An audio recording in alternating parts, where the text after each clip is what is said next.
दोस्तों नमस्कार। एक साथ खून और पानी कैसे बहाया जा सकता है? खून का मतलब है आतंकवादी हमला और पानी का मतलब है सिंधु नदी का पानी। यह कैसे संभव है कि एक तरफ आतंकवाद को जो जमीन पनाह दिए हुए है, उसी जमीन पर रहने वाले लोगों को भारत वीजा देना शुरू कर दे? बिल्कुल नहीं। यह कैसे संभव है भारत और आतंकवाद को अपनी जमीन पर पनाह देने वाले पाकिस्तान को राजनयिक संबंधों के आश्रय अंतर्राष्ट्रीय मंच पर भारत बातचीत करते रहे? बिल्कुल नहीं।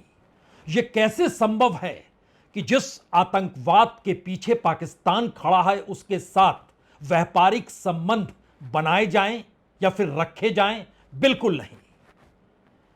तमाम बातें जो हम कह रहे हैं, ये तमाम बातें पहलगाम में जो कुछ हुआ, 26 टूरिस्टों की जो हत्या कर दी गई, उसके बाद दिल्ली पहुंचकर प्रधानमंत्री ने जो सीसीएस की बैठक की और उसमें जो 5 बड़े निर्णय किए, वो 5 बड़े निर्णय क्या सिर्फ हवा हवाई हैं? क्योंकि ये तमाम निर्णय इस देश के भीतर में कई मौकों पर किए जा चुके हैं। आपको याद होना चाहिए पठानकोट एयरबेस पर हुआ हमला। उसके बाद प्रधानमंत्री मोदी का यही कहना था, एक साथ खून और पानी कैसे बहाया जा सकता है। और उसके बाद तमाम दस्तावेजों को पलटा गया, परखा गया और यह माना जाने लगा कि पानी बंद करना क्या मुश्किल काम है। लेकिन प्रधानमंत्री ने कह दिया तो इस देश का मीडिया उसी राह पर चल निकला। राजनयिक संबंधों को लेकर पठानकोट और उसके बाद उरी का हमला, इन्हीं वक्तव्यों का जिक्र किया गया। कैसे संभव है वीजा दिया जाए? कैसे संभव है राजनयिक संबंध बनाए जाएं?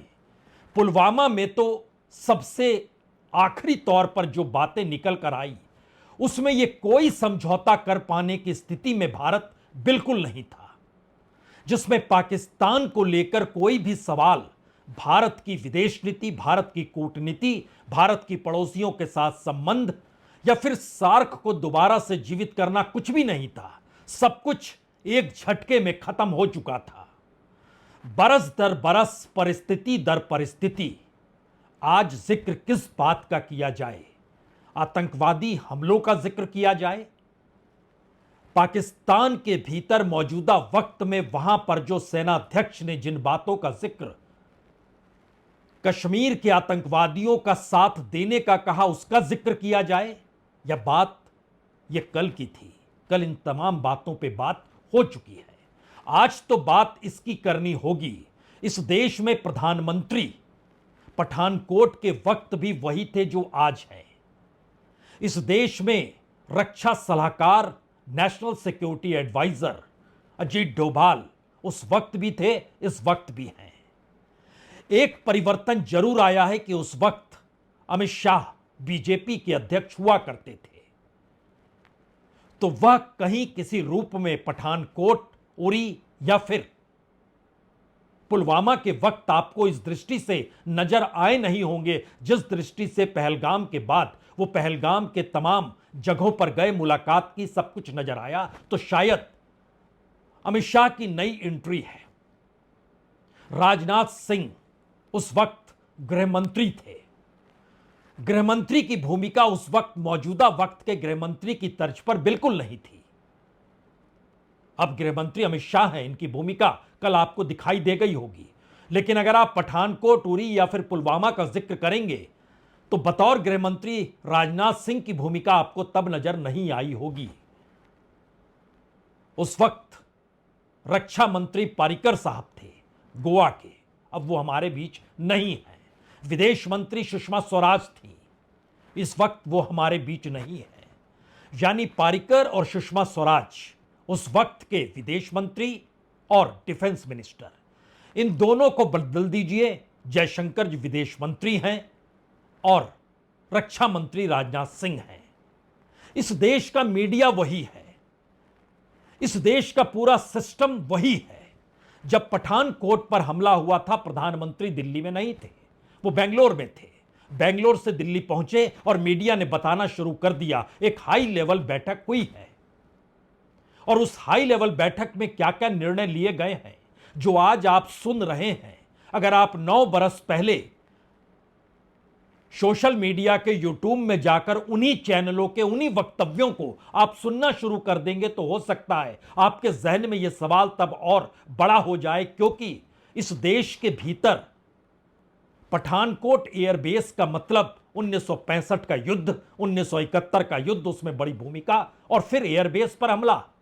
शायद आप चौंक जाएंगे उस वक्त जो मीडिया में कहा जा रहा था, उस वक्त जो तमाम देश को संभालने वाले अलग अलग मंत्रालयों के नेता नेतृत्व जो कह रहे थे। उस वक्त जल संसाधन मंत्री नितिन गडकरी थे।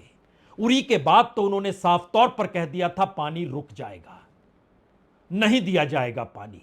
बाद में सफाई दी। दरअसल हम उन नदियों का जिक्र नहीं कर रहे हैं जो सिंधु जल संधि के तहत आते हैं। और इस परिस्थिति के भीतर आप हर घटना को याद करते हुए, अगर उस वक्त वो उरी हो या पुलवामा हो या फिर पठानकोट हो, उस दौर में और मौजूदा वक्त में आप जो भी सुन रहे हैं, अगर उन परिस्थितियों में चले जाएंगे तो अब अंतर यह है कि दरअसल पुलवामा में इस देश के सैनिक शहीद हुए थे। उनके परिजन रोते बिलखते जिस तर्ज पर टेलीविजन स्क्रीन पर रेंग रहे थे, उस वक्त इस देश के सामने चुनाव की चुनौती थी। इस वक्त इस देश के 1 दर्जन से ज्यादा राज्यों के पर्यटक कश्मीर पहुंचे थे और हर जगह के पर्यटक वहां पर मारे गए हैं, आप कह सकते हैं शहीद हुए हैं। और हर परिजन जितना दुखी है, जिस तर्ज पर दुखी है,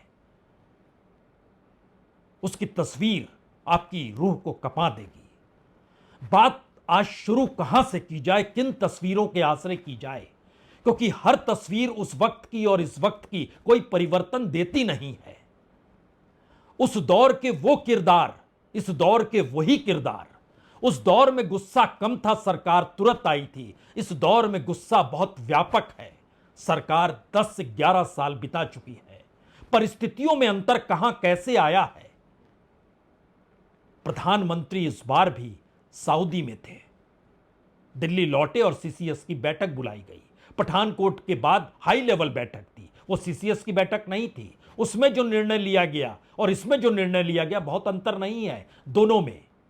और प्रधानमंत्री उस वक्त मैसूर चले गए थे और पहली बार पठानकोट पर उन्होंने जो बात कही थी वो मैसूर जाकर कही थी, जैसे आज उन्होंने बात दिल्ली में रहकर या राष्ट्र के नाम संदेश देकर नहीं की, बल्कि बिहार की एक रैली में की। और रैली में यह कहकर की कि मैं दुनिया को बता दूं, दुनिया को बता दूं, यह कहते हुए उन्होंने अपनी बात अंग्रेजी में रखी। और पता नहीं क्यों यह बात चहन में गूंजने लगी जब यूक्रेन पर हमला पुतिन कर रहे थे, वो रशियन में क्यों बोले, दुनिया को बताने के लिए वो अंग्रेजी में क्यों नहीं बोले। ट्रेड वार की जब शुरुआत हुई और टैरिफ जब चीन ने बढ़ाया, तो शी जिनपिंग जब सामने आए तो उन्होंने कहा अंत तक लड़ाई होगी, लेकिन यह बात उन्होंने अंग्रेजी में क्यों नहीं की, चीनी भाषा में ही क्यों की। और भारत के प्रधानमंत्री ने जब कहा मिट्टी में मिला देंगे, जमीन नहीं बचेगी, कमर तोड़ देंगे, इन बातों का जिक्र करते करते उन्होंने वर्ल्ड के सामने संबोधित अंग्रेजी में किया। 140 करोड़ भारतीयों की इच्छा शक्ति अब आतंकी आकाओं की कमर तोड़ कर रहेगी।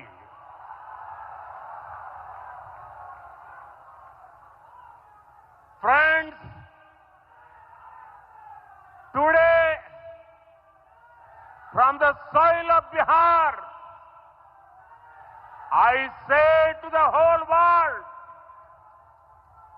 India will identify, track and punish every terrorist and their backers.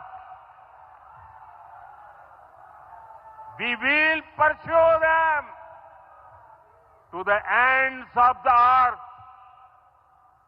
India's spirit will never be broken by terrorism. Terrorism will not go unpunished. Every effort will be made to ensure that justice is done. प्रधानमंत्री Saudi अरब से लौटे, दिल्ली में बैठक की, 5 निर्णय लिए गए और आज वो बिहार की यात्रा पर थे। और बिहार में जो उन्होंने कहा, उसके ठीक समानांतर एक क्षण के लिए यह सोचिए कि जो कल निर्णय लिए गए वो कितने आधे अधूरे निर्णय हैं, क्योंकि पाकिस्तान के मिशन को छोटा करने का जिक्र किया गया। चाहते तो बंद कर सकते थे। सिंधु जल संधि स्थगित करने का जिक्र किया गया। पूरी तरीके से निरस्त करने का ऐलान कर सकते थे, नहीं किया। सार्क वीजा सुविधा बंद करने का ऐलान किया, लेकिन सभी तरह के वीजा को बंद कर सकते थे, नहीं किया। आप कहेंगे ऐसा ही होता है, तो ऐसा ही तो 9 साल पहले भी हुआ था और 9 बरस के बाद भी ऐसा ही हो रहा है। 9 बरस पहले प्रधानमंत्री तो आज बिहार में थे, उस वक्त वो मैसूर में थे और उस वक्त पठानकोट की घटना, पठानकोट एयरबेस पर हमला, और वो किसी दूसरे कार्यक्रम में मैसूर में थे। क्या कह रहे थे वो? मैं देश के जवानों का गर्व करना चाहता हूं,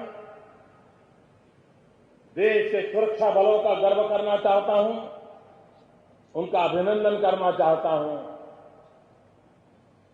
जब युद्ध होते हैं तो दुश्मन देश अपने सामने वाले देश की सैन्य शक्ति पर घात करने के लिए प्रयास करता है। आज मानवता के दुश्मनों ने जो भारत की प्रगति को देखने की उनको परेशानी हो रही है, ऐसे तत्वों ने, ऐसी ताकतों ने पठानकोट में हिंदुस्तान की सैन्य शक्ति का एक महत्वपूर्ण अंग एयरबेस को उड़ा देने का प्रयास किया। मैं देश के सुरक्षा बलों को बधाई देता हूं कि दुश्मनों के उन इरादों को उन्होंने खाक में मिला दिया। वो वक्त तो और ज्यादा त्रासदीदायक था, क्योंकि पठानकोट एयरबेस पे जो हमला हुआ था उसमें 7 जवान शहीद हो गए थे और 21 गंभीर तौर पर घायल हो गए थे।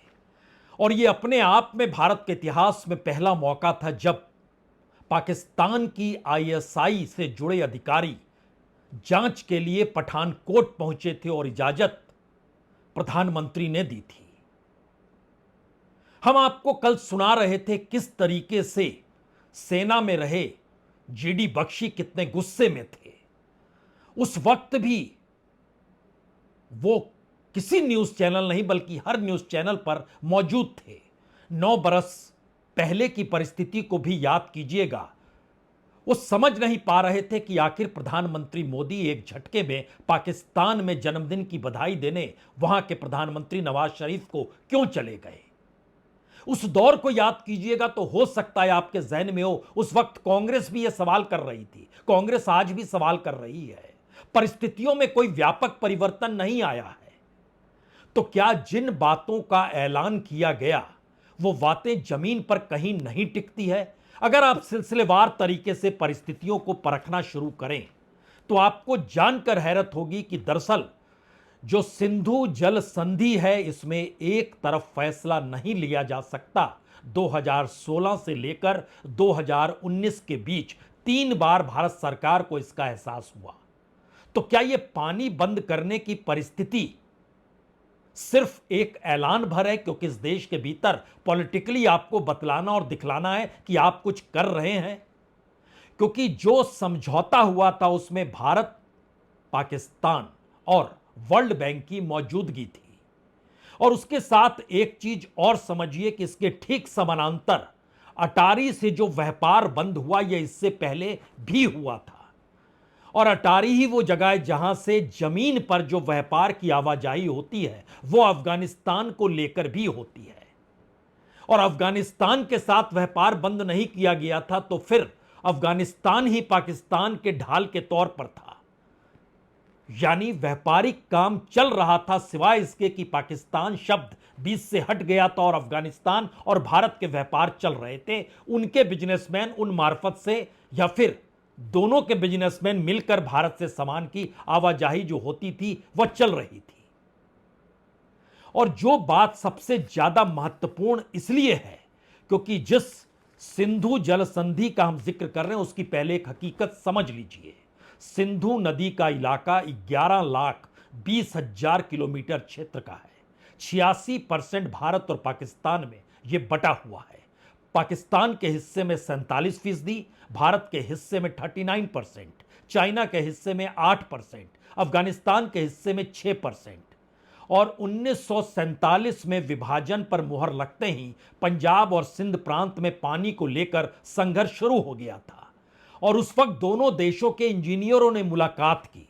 31 मार्च 1948 तक विभाजन के पहले के हालात बरकरार रखे जाएंगे यह कहा गया, लेकिन जैसे ही 31 मार्च बीता और 1 अप्रैल 1948 को पाकिस्तान ने कश्मीर में जो दखल देना शुरू किया तब पहली बार भारत ने 2 नहरों का पानी बंद कर दिया था।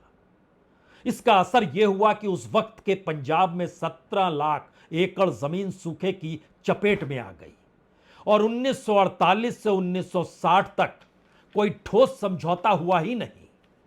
और 1951 में 1951 में नेहरू के कहने पर जो टेंसी वैली अथॉरिटी के पूर्व प्रमुख डेविड लिलियंथल ने एक रिपोर्ट तैयार की और उसके साथ वर्ल्ड बैंक ने भी रिपोर्ट तैयार की, यह कहते हुए कि अंतर्राष्ट्रीय तौर पर तो एक अंतर्राष्ट्रीय कानून के तहत समझौता करना होगा। और उसके बाद ही 19 सितंबर 1960 को कराची में सिंधु समझौता हुआ और इस सिंधु नदी की सहायक नदियों को पूर्व और पश्चिम नदियों में बांटा गया। सतलज, ब्यास और रावी ये पूर्व की नदियां हैं तो ये भारत इसका इस्तेमाल करता है, लेकिन इसके हिस्से में सिर्फ 20% पानी है। झेलम, चेनाब और सिंधु ये पश्चिमी हिस्सा मानते हुए पाकिस्तान के उसको इस्तेमाल का हक दिया गया। इसमें तकरीबन 13.5 करोड़ एकड़ फिट पानी है और दूसरी तरफ भारत के जो हिस्से में आया वो 3.3 करोड़ एकड़ पानी था। तो नदियों को एक दूसरे देश के लिए जो बिजली बनानी है, खेती का उपयोग करना, आपसी सहमति हुई और सिंधु आयोग बना। भारत पाकिस्तान के कमिश्नर नियुक्त किए गए। विवाद सुलझाने के लिए कोर्ट ऑफ आर्बिट्रेशन में जाने का रास्ता चुना गया और उसमें वर्ल्ड बैंक की भूमिका बड़ी हो गई। वो उस दौर में मौजूद थी और उस दौर के भीतर यह भी सवाल शुरू हुआ कि अगर जो खास तौर से पठानकोट उरी के वक्त में यह मामला जब तूल पकड़ा तो यह सवाल हुआ कि चीन क्या करेगा, क्योंकि न्यूक्लियर सप्लायर्स ग्रुप में भारत सदस्य बनना चाहता था, पाकिस्तान चाहता था नहीं बने भारत, चीन ने अड़ंगा लगा दिया। दक्षिण चीन सागर और उसके साथ ही जो क्वाड अमेरिका के बनाए हुए समिति में भारत शामिल हुआ, भारत के रुख से चीन नाराज हुआ। बलूचिस्तान पर भारत के सवाल पर चीन खफा हुआ क्योंकि चीन अपना एक आर्थिक कॉरिडोर बना रहा है जो शिनजियांग प्रांत को रेल सड़क पाइपलाइन के जरिए बलूचिस्तान के ग्वादर पोर्ट से जोड़ता और इस पर तकरीबन चीन $46 बिलियन खर्च भी कर रहा है।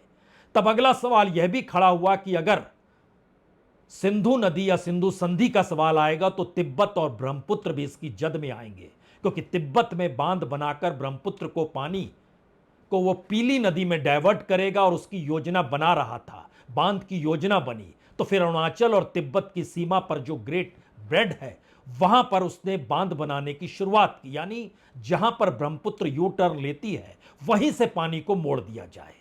और अंतर्राष्ट्रीय तौर पर यह बहस बड़ी हो गई कि क्या वाकई पानी को लेकर समूचा एशिया इसकी जद में आएगा, क्योंकि भारत, पाकिस्तान, चीन और बांग्लादेश में भी ब्रह्मपुत्र का पानी जाता है। तो क्या ये सारे सवाल सिर्फ और सिर्फ दिखाने के लिए हुए या कोई बड़ा फैसला लेने की स्थिति में? हमें लगता है एक तस्वीर जरूर देखिए। यह तस्वीर उस वक्त की है जब समझौते पर हस्ताक्षर हो रहे थे।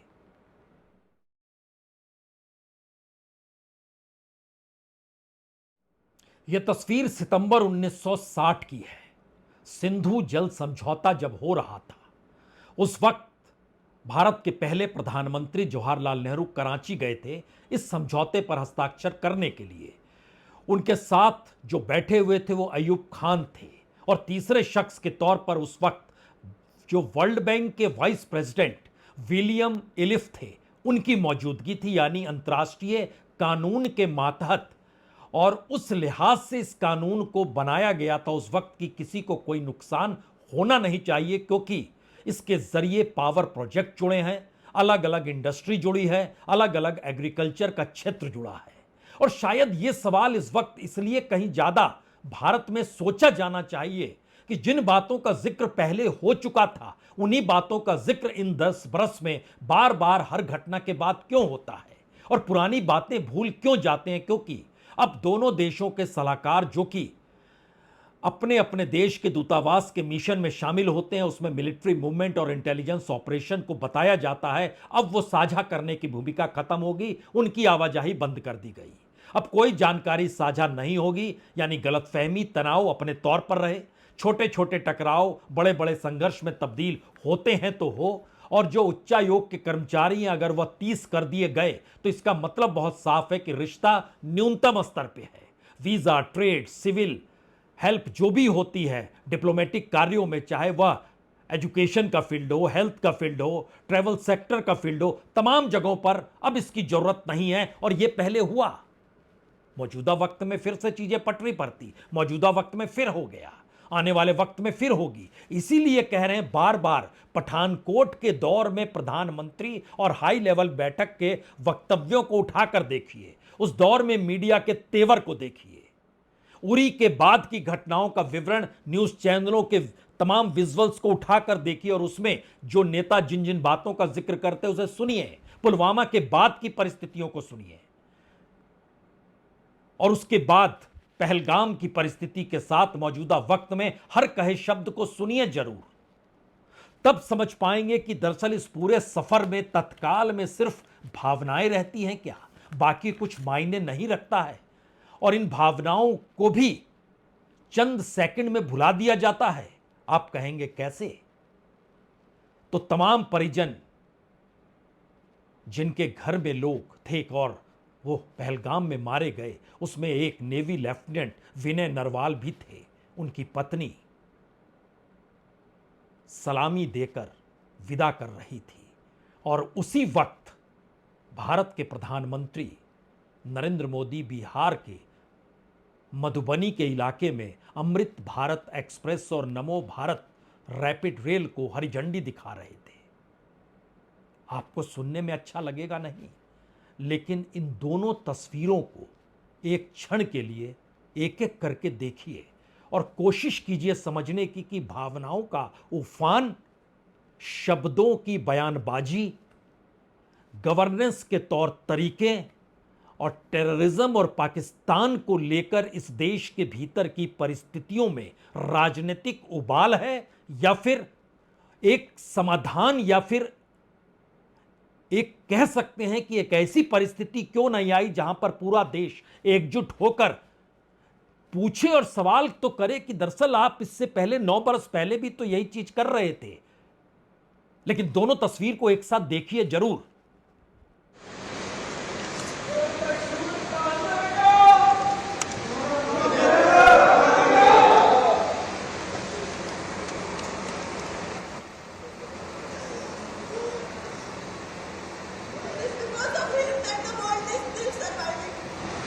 We should all be proud of him in every way.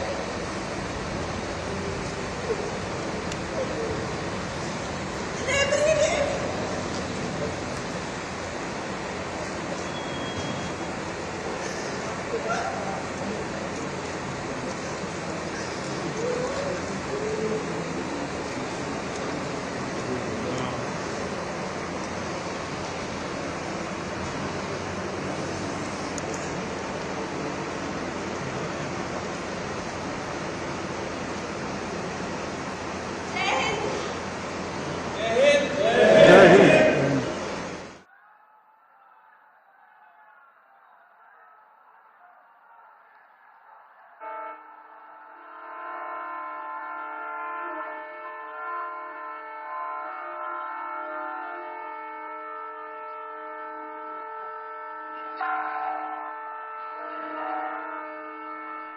यह संयोग हो सकता है जो दो तस्वीरें हमने आपको दिखाई, दोनों का वक्त एक सा है। यह भी संयोग हो सकता है कि किसी भी देश को चलाने के लिए उस देश के शासक सरकार के सामने बहुत सारे मुद्दे होते हैं। उन मुद्दों को लेकर वह कभी रुकता नहीं है।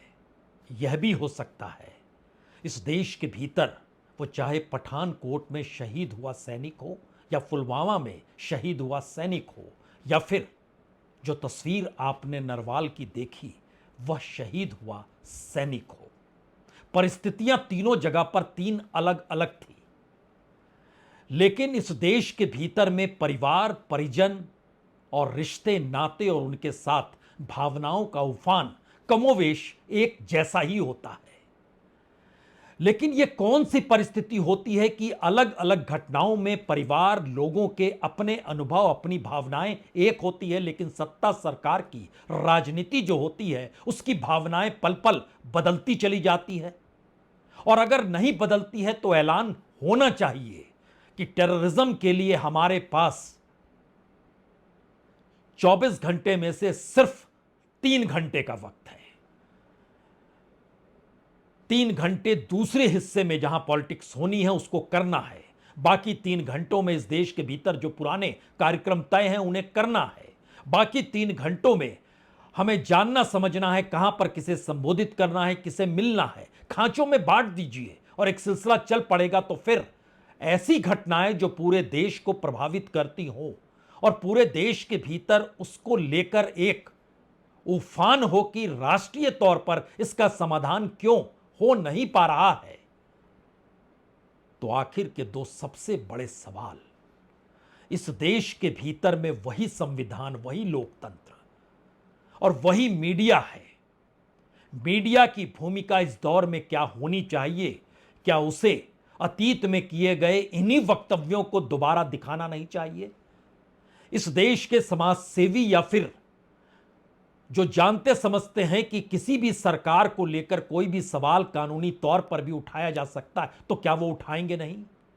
तस्वीरें जस की तस है, वही गुस्सा, वही आक्रोश, वही बात उसी तरीके से कहना। यहां तक कि विपक्ष में भी जब पठानकोट हुआ तो उस समय कांग्रेस के नेता आनंद शर्मा सामने आए थे, आज पवन खेड़ा सामने आए। बातें कमोवेश वही है, सत्ता वही, सरकार वही, सिलसिला वही। तो दूसरी बड़ी बात जो शायद इस देश के नागरिकों को सोचना समझना होगा कि क्या हम चंद सेकंड के बाद, चंद दिनों के बाद, चंद हफ्तों के बाद भूल जाते हैं, या कोई दूसरे मुश्किल हालात हमारे सामने कहीं ज्यादा बड़े पहाड़ की तर्ज पर खड़े हो जाते हैं और हम उसी की आगोश में एक बार फिर उसी सत्ता से गुहार लगाते हैं। तो कहीं ऐसा तो नहीं है कि जो चीजें सामान्य तौर पर इस देश में होनी चाहिए, वो गवर्नेंस के तौर पर हो, कानूनी तौर पर हो, मीडिया के तौर पर हो, उन सभी को लेकर सत्ता सरकार ने सबको अपने ऊपर आश्रित कर दिया। हम कहेंगे तो ही होगा। और हम का मतलब यह होता है कि तमाम इंस्टीट्यूशंस और तमाम पिलर्स, उसमें फोर्थ स्टेट भी है। हम जैसा चाहेंगे वैसा ही होगा और उसी तरीके से देखने की आदत डाल लीजिए।